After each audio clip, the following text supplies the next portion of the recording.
Thanks so much for taking the time to meet with me and talk about internships that you did while you were an undergraduate. And could you perhaps talk about, I believe you did two internships, well, three, but they were at two institutions. So perhaps you can talk about one and you can say, where they were and what exactly you did at those institutions. Absolutely. Yeah. So my first internship during my undergraduate career was at a place called Link Auction Galleries, and that was in St. Louis.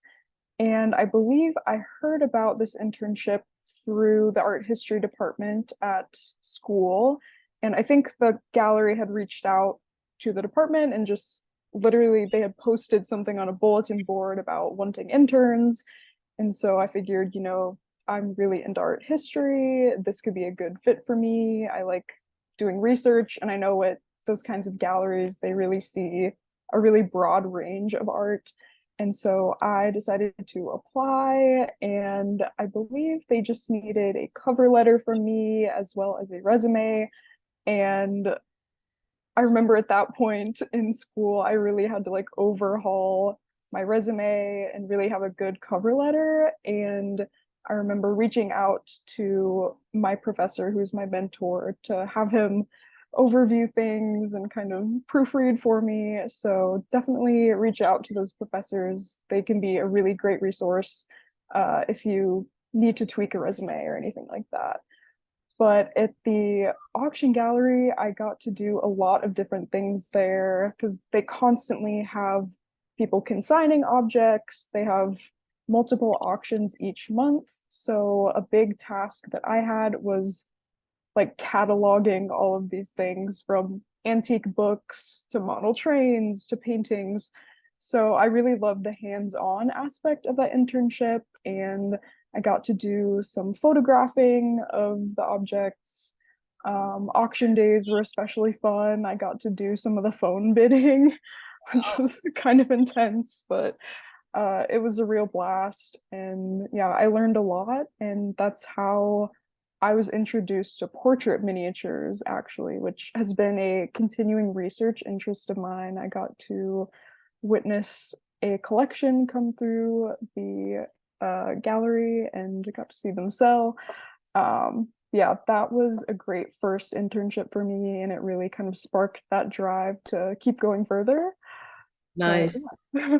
Yeah, thank you so much for bringing up the process through which you applied to get an internship at this auction house, because I think many of our students are not aware that there are actually many resources out there at the department at KU, and also KU has a career center where people can always reach out to have advisors look at their resume and their cover letters, etc. And of course, KU professors in the art history department are always happy to help and meet with students in preparation for their internship applications.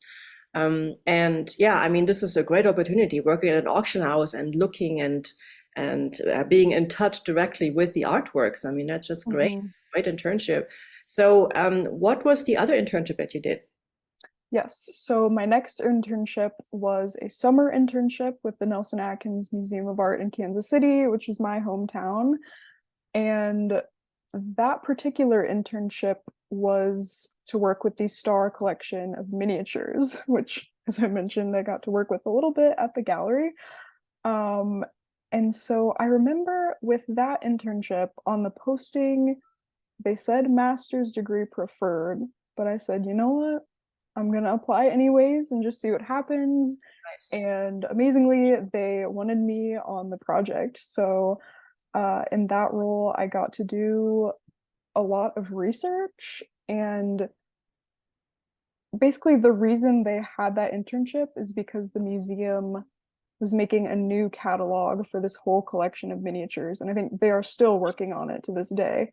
Um, and so they wanted all of the physical files digitized. They wanted basically the interns to find as much information as possible about some of these objects.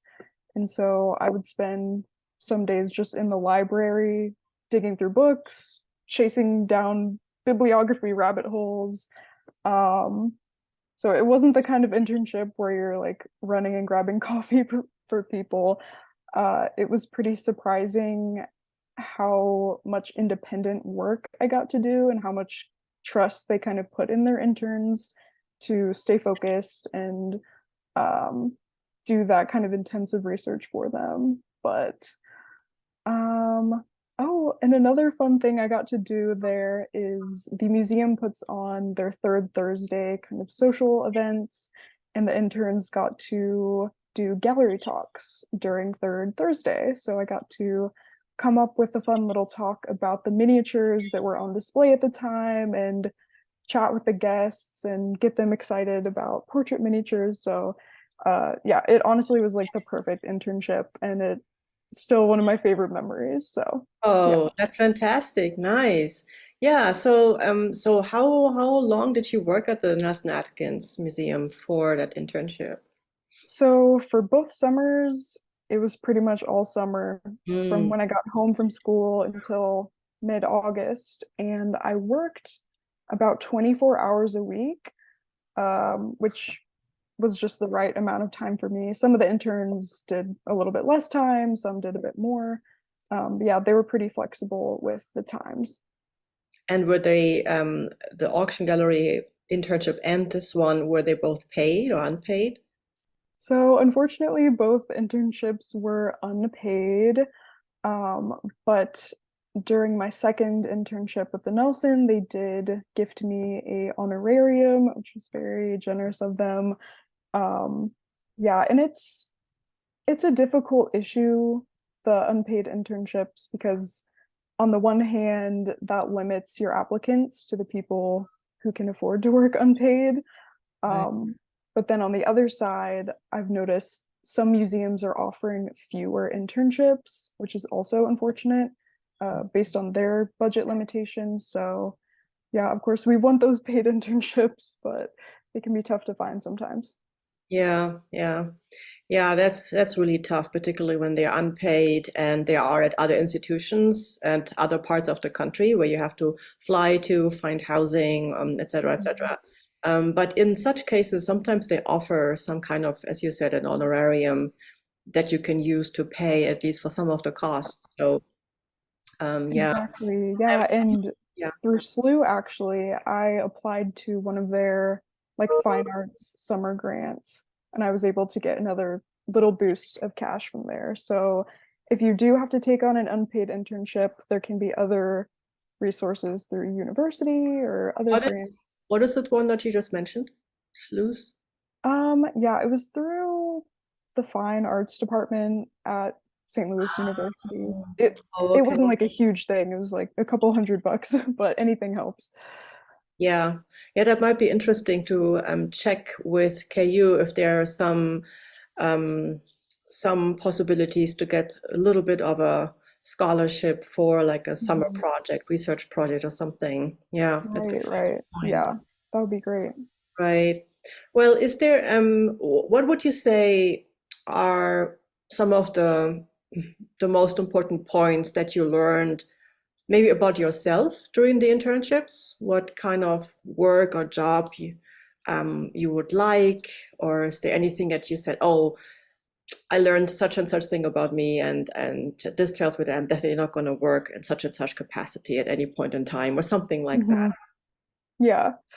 Well, I think especially being at the Nelson, it sort of solidified that goal I had to sort of go down the museum track. I just love museums and the research that they do and that connection with the public, because that's Mhm. how the world kind of connects with art is through museums. I also learned that research really excites me. Um, and I remember this one particular moment when I made like a new provenance discovery after like putting in hours of like digging through these haystacks just to find the needle. Um, and just that like rush of adrenaline when you finally figure something out. And that's a feeling that motivated me into graduate school and now into my new careers. So yeah, I guess I just learned like what sort of drives me internally during those experiences.